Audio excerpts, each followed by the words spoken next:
Get ready for the revolution. Ethiopia is leading the electric vehicle surge across Africa, making massive moves that are reshaping the continent's energy landscape. We dive into how Ethiopia is pushing hard for green energy, looking at the unprecedented import figures, and the government's bold decisions that are setting a new standard for electric mobility in Africa.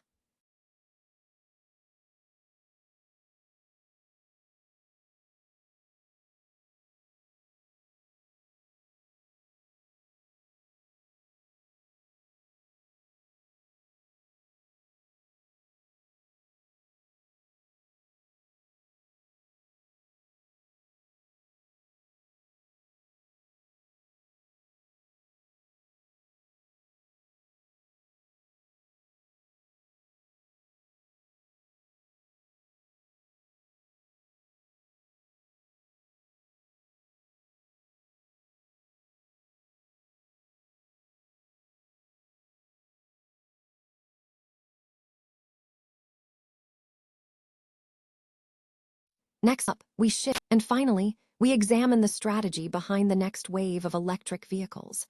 We explore Rivian's new R2, looking at how their pricing strategy is balancing affordability with high performance, and whether this model will finally unlock mass-market success for the brand. Stay with us for the full story. Ethiopia is rapidly emerging as a leader in the electric vehicle revolution across Africa, driven by a strategic pivot away from expensive, imported fossil fuels. While rising global fuel prices, partly influenced by geopolitical events like the U.S. actions against Iran, have spurred interest in electric alternatives, Ethiopia's transition is unique due to its infrastructure challenges and proactive policy changes. Historically, many African nations struggled with the lack of refineries, forcing reliance on costly fuel imports. This situation was acutely felt in Ethiopia, where the government 2 years ago banned the importation of internal combustion engine vehicles, citing the nation's unnecessary expenditure on fuel imports. This move was necessitated by chronic fuel shortages, which created severe bottlenecks at petrol stations, forcing drivers to endure hours-long queues for scarce gasoline. This shift is transforming consumer sentiment. One EV owner in Addis Ababa noted that owning an electric vehicle has eliminated the stress of fuel scarcity, saving significant time previously spent waiting for fuel. According to Yale Climate Connections data, Ethiopia is leading the charge, importing over 44,000 electric vehicles from China in 2025, more than double the previous year's imports. This volume highlights a growing demand, with Ethiopia importing a third of Africa's total EV imports from China in 2025. Economically, the transition is framed as a security measure. Ethiopia spends approximately $4.2 billion annually on fuel imports and substantial sums on fuel subsidies. Geopolitical disruptions, such as the closure of the Strait of Hormuz, have exacerbated fuel supply shortfalls, prompting the government to accelerate the EV adoption as a critical buffer against external supply shocks. Experts suggest that replacing imported fuel with domestically generated electricity strengthens energy security. Despite the infrastructure hurdles, namely, an electricity grid that frequently suffers interruptions, particularly outside major cities like Addis Ababa, Ethiopia is leveraging its renewable potential. 90% of the country's electricity comes from renewables, primarily hydro and solar, with the Grand Ethiopian Renaissance Dam expected to significantly boost generation capacity. Policy incentives, including exemptions from import duties and fees for EVs, are encouraging adoption. Furthermore, the country is actively pursuing local manufacturing, with plans to expand EV assembly plants from the current 17 to 60 by 2030, aiming to localize production and reduce costs. However, affordability remains a significant barrier. While operating costs are lower, the purchase price of EVs remains high relative to average incomes, compounded by the high cost of conventional vehicles due to previous import tariffs. Range anxiety is a major concern outside the capital. With fewer than 100 charging points in Addis Ababa, long-distance travel remains impractical without further infrastructure development. Despite initial skepticism regarding battery durability and infrastructure, early adopters are growing more optimistic.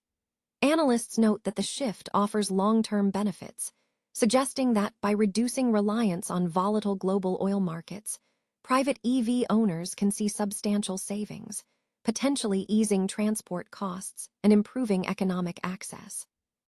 Countries like Egypt, South Africa, and Morocco are following a similar path, demonstrating that policy support and renewable energy integration can successfully buffer economies against fuel price volatility. BMW is pushing the boundaries of performance with the development of what is anticipated to be the most powerful and controversial BMW M3 ever built. Fresh footage from the Nürburgring has provided enthusiasts with a compelling, early look at the upcoming all-electric M3 prototype, signaling a significant shift in BMW's high-performance strategy. The heavily camouflaged prototype, internally designated as the ZA0, was recently captured during high-speed testing by YouTube channel carspotter Jeroen, alongside other next-generation BMW development vehicles. Even under heavy disguise, the electric M3 exhibits a dramatically wider and more aggressive stance than current 3 Series models, featuring swollen fenders, substantial cooling apertures, and unmistakable M-car proportions. Crucially, the prototype appears incredibly quick. Despite a heavier weight than its gasoline counterpart, the electric model maintains remarkable composure through the Nürburgring's rapid directional changes and high-speed corners. It operates almost silently, save for tire noise, yet visually, it conveys the sharpness and aggression expected of a true M car. BMW has confirmed that the electric M3 is slated for an official debut in 2027. Early indications suggest BMW is aiming for more than just a battery-powered iteration of the existing M3 formula. Reports indicate the electric sedan will utilize BMW's new class architecture and could feature a quad-motor all-wheel drive system capable of producing between 800 and 900 horsepower, a figure that would position it as potentially the most powerful production M3 in history. Further technological advancements are reportedly underway, including advanced torque vectoring systems and a specialized rear-bias driving mode designed to manage the transition to electrification while preserving the playful rear-drive dynamics associated with classic M cars.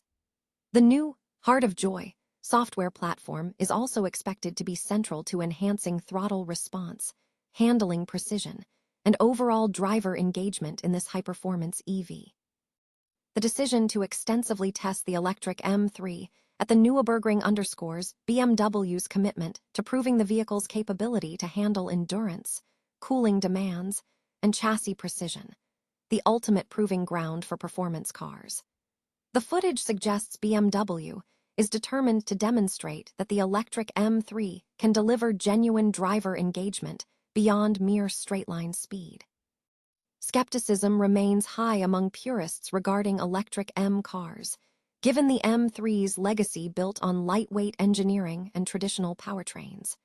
However, the Nürburgring clips indicate BMW is addressing these concerns by showing the prototype is planted and agile. Significantly, BMW is not abandoning combustion performance entirely. Footage also captured the aggressive testing of the upcoming M350, which is expected to feature an electrified gasoline powertrain, likely a turbocharged inline-six with hybrid assistance, retaining the visceral exhaust note enthusiasts desire. BMW's dual-track strategy, developing both electric and electrified gasoline versions alongside the new class rollout, aims to satisfy both traditional performance buyers and the growing EV market. The upcoming electric M3 represents a pivotal moment, challenging decades of M3 identity while leveraging cutting-edge EV technology to redefine high-performance driving. Sales of new electric vehicles surged in March as Canadians capitalized on the return of federal government subsidies. Data released by Statistics Canada confirmed that 21,547 new electric vehicles were purchased in March, marking the highest figure since December 2024, just prior to the government pausing the rebate program.